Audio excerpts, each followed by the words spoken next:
ओम नमः शिवाय। नमस्कार दोस्तों, स्वागत है आप सभी का आपके अपने चैनल खुशहाल ज़िंदगी में। दोस्तों, आज हम बात करेंगे गणेश चतुर्थी के बारे में। दोस्तों, गणेश चतुर्थी का यह पर्व बहुत ही धूमधाम के साथ मनाया जाता है और मनाया भी क्यों न जाए, क्योंकि भगवान गणेश के बारे में कहा जाता है कि ये विघ्नों को हरने वाले हैं। सभी शुभ कार्यों से पहले इनका स्मरण ही इसलिए किया जाता है कि वह कार्य निर्विघ्नता पूर्वक संपन्न हो। 31 अगस्त दिन बुधवार को भगवान गणेश का आगमन होने जा रहा है। इस दिन घर घर में भगवान गणेश की मूर्ति की स्थापना की जाएगी तथा विधिवत इनकी पूजा आराधना की जाएगी। भगवान गणेश का आगमन उनके भक्तों के लिए सदैव अति उत्तम तथा अति शुभ होता है। ऐसी मान्यता है कि यदि घर में किसी प्रकार की समस्या है या फिर किसी मनोकामना पूर्ति के लिए आप यदि गणेश स्थापना करते हैं तथा उनकी विधिवत पूजा अर्चना करते हैं तो भगवान आपकी समस्त मनोकामनाओं को पूर्ण करते हैं। भाद्र मास के शुक्ल पक्ष की चतुर्थी तिथि को भगवान गणेश की मूर्ति घर में लाया जाता है तथा अनंत चतुर्दशी के दिन इनका विसर्जन किया जाता है। गणेश चतुर्थी से लेकर गणेश चतुर्दशी इन बीच की तिथियों में भगवान गणेश की पूजा धूमधाम से की जाती है। भगवान गणेश को सिंदूर से तिलक लगाया जाता है, लाल पुष्प अर्पित किए जाते हैं, दुर्वा अर्पित किए जाते हैं तथा लड्डू मोदकों का भोग लगाया जाता है। दोनों समय की विशेष पूजा आरती भगवान गणेश की इस दौरान की जाती है और अंत में अनंत चतुर्दशी के दिन पूजा पाठ करके आरती करने के पश्चात इनका विसर्जन किया जाता है।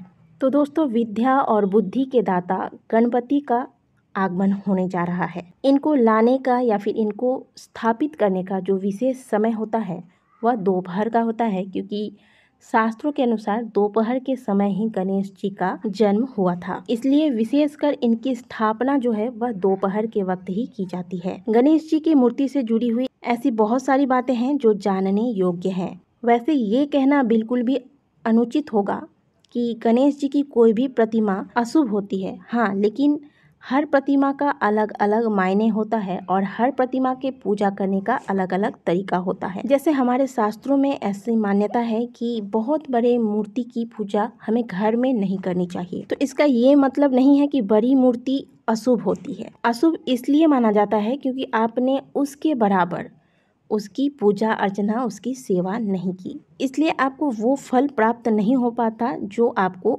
इनकी पूजा से प्राप्त होना चाहिए था। यदि आप गणेश जी की प्रतिमा घर में लाना ही चाहते हैं तो हमेशा गणेश जी की प्रतिमा बैठी हुई अवस्था में लाएं, क्योंकि शास्त्रों में ऐसा बताया गया है कि बैठे हुए गणेश जी की पूजा आराधना घर में करने से घर में स्थायी लक्ष्मी का वास होता है तथा सभी कामनाओं की पूर्ति होती है। इसलिए जब आप घर में गणेश जी की मूर्ति लाने का सोच रहे हैं या फिर लाने वाले हैं तो आप हमेशा गणेश जी की बैठी हुई मूर्ति लेकर आएं।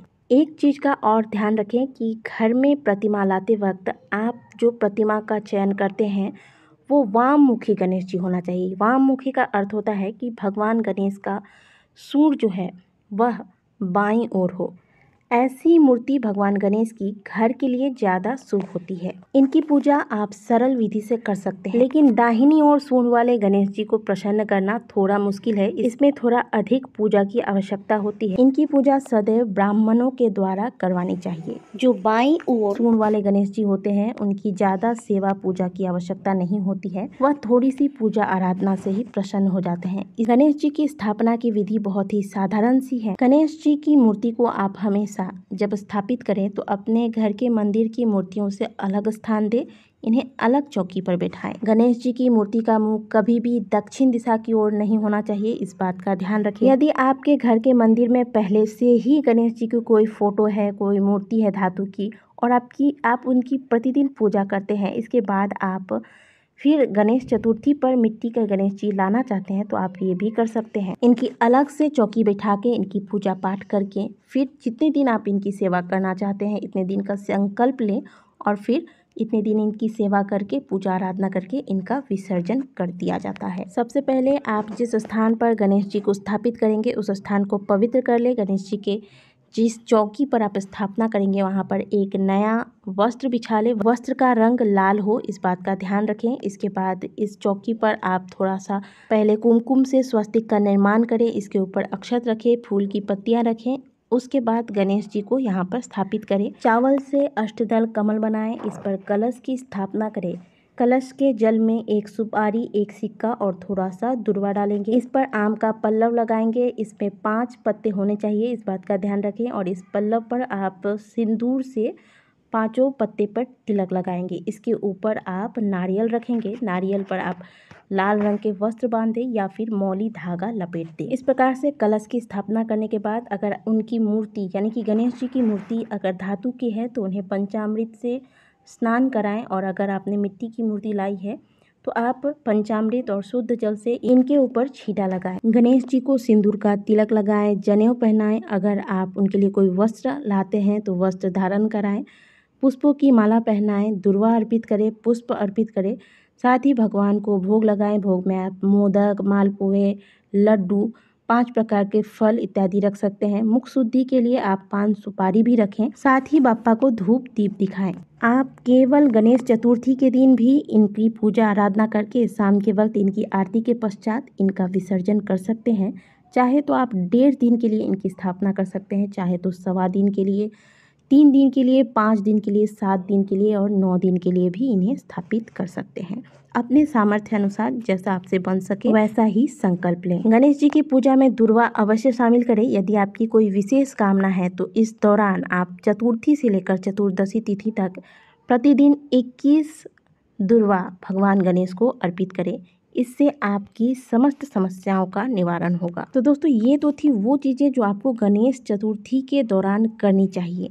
अब आपको आज के दिन या फिर इस पूरे उत्सव के दौरान कौन सी चीज़ें नहीं करनी चाहिए ये जानते हैं। गणेश चतुर्थी के दिन भूल से भी चंद्रमा का दर्शन नहीं करना चाहिए। पौराणिक कथाओं के अनुसार आज के दिन, क्योंकि यह गणेश भगवान के जन्म का दिवस है, तो इस दिन भगवान गणेश को सभी देवी देवताओं ने नाना प्रकार के व्यंजन बना के खिलाएं। इसकी वजह से उनका पेट फूल गया और वो ढंग से चल नहीं पा रहे थे। ये देखकर चंद्रमा को हंसी आ गई और वो भगवान गणेश को देखकर हंस पड़े। इस पर माता पार्वती को क्रोध आ गया और उन्होंने चंद्रमा को श्राप दिया कि आज के दिन जो भी तुम्हारा दर्शन करेगा उसे कलंक लग जाएगा। और इस कलंक से तो स्वयं भगवान श्री कृष्ण भी नहीं बचे थे। इसलिए आज के दिन चंद्र दर्शन से बचे। किसी भी प्रकार से यदि आज के दिन चांद के दर्शन हो जाते हैं तो कलंक लगता है। इसके अलावा गणेश उत्सव के दौरान गणपति बाप्पा की मूर्ति इस तरह से स्थापित करें जिससे गणेश जी के पीठ के दर्शन न हो। हिंदू मान्यता के अनुसार भगवान गणेश के पीठ का दर्शन करने से दरिद्रता आती है। गणेश जी की प्रतिमा घर में स्थापित करने के बाद उनकी रोजाना सुबह शाम विधि पूर्वक पूजा करें, उनका भोग लगाएं तथा उनकी आरती करें। गणेश चतुर्थी के दौरान भगवान गणेश को स्थापित करने के बाद जब तक आप विसर्जन नहीं कर लेते तब तक आपको घर खाली छोड़कर नहीं जाना चाहिए। भगवान गणेश की पूजा में आप जब भी कोई दीपक जलाते हैं तो उस दीपक का स्थान बार बार नहीं बदले और ना ही भगवान गणेश के सिंहासन पर दीपक को रखें। ऐसा करना शुभ नहीं माना जाता। भगवान गणेश की प्रतिमा आपने जिस स्थान पर स्थापित की है उस स्थान पर आपको झाड़ू नहीं लगाना चाहिए।